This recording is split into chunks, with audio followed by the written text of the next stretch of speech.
शिकायतियों को प्रधानमंत्री की प्राथमिकता समझनी चाहिए।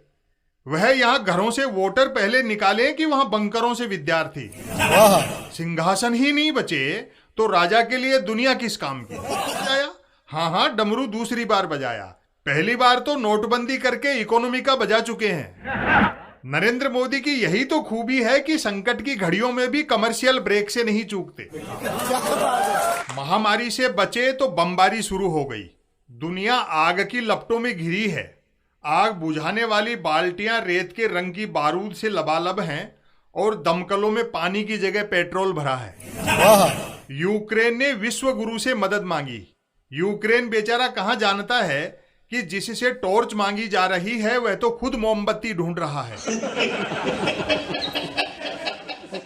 चिर विरोधी चुटकी ले रहे हैं कि मिशन गंगा के तहत यूक्रेन से भारतीयों को निकाल कर लाने के लिए बजाय 4-4 मंत्रियों को भेजने के खुद प्रधानमंत्री को जाना चाहिए था। रिकॉर्ड तोड़ विश्व भ्रमण से उन्हें संसार के हर गांव शहर के हर गली मोहल्ले के प्रवेश निकास के रास्ते भी पता है।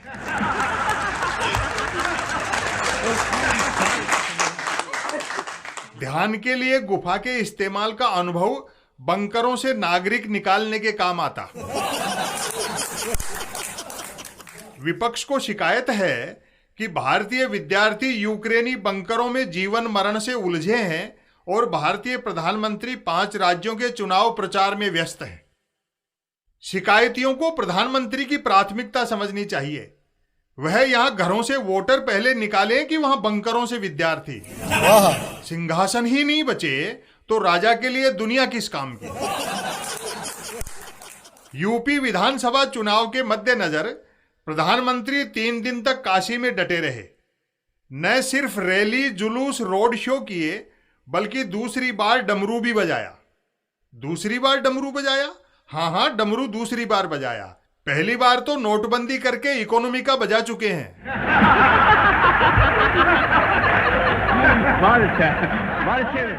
नरेंद्र मोदी की यही तो खूबी है कि संकट की घड़ियों में भी कमर्शियल ब्रेक से नहीं चूकते।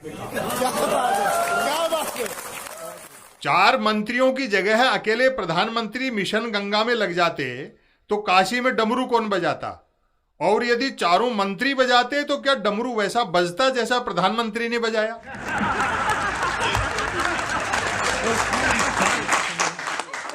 हवाई जहाज में बैठने से उतरने तक हर मंत्री यूक्रेन से लौटे नागरिकों को यह याद दिलाना नहीं भूला कि तुम सिर्फ नरेंद्र मोदी जी की ही वजह से बचे हो।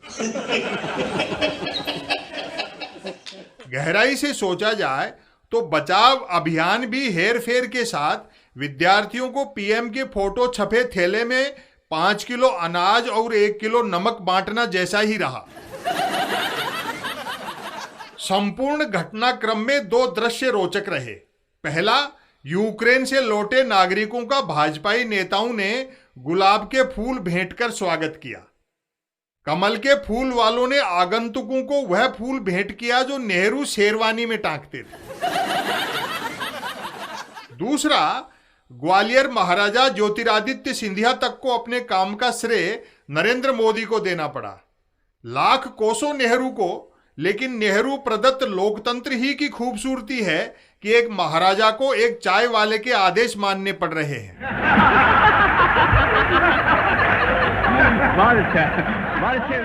यूक्रेन में फंसे विद्यार्थियों के साथ सहानुभूति, सहायता और सरकार को उत्तरदायी ठहराने के बजाय आईटी सेल वाले इस दोषारोपण में जुटे हैं कि ये यूक्रेन गए ही क्यों।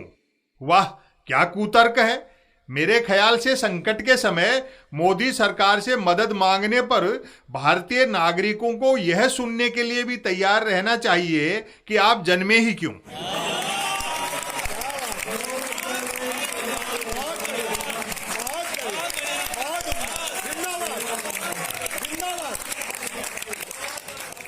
व्यक्ति पूजक भ्रम में न रहें।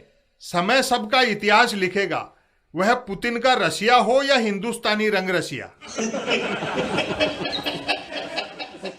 पूंजी, राजनीति और धर्म की जुगलबंदी ने जो पटकथा लिख दी है, सभी पात्रों को उसी के अनुसार अभिनय करना पड़ रहा है। निराश न हो, हर पटकथा की एक काल अवधि होती है। गब्बर सिंह शुरू में ही निपट जाता तो शोले फिल्म 3.25 घंटे थोड़ी ही चलती। बहुत अच्छा।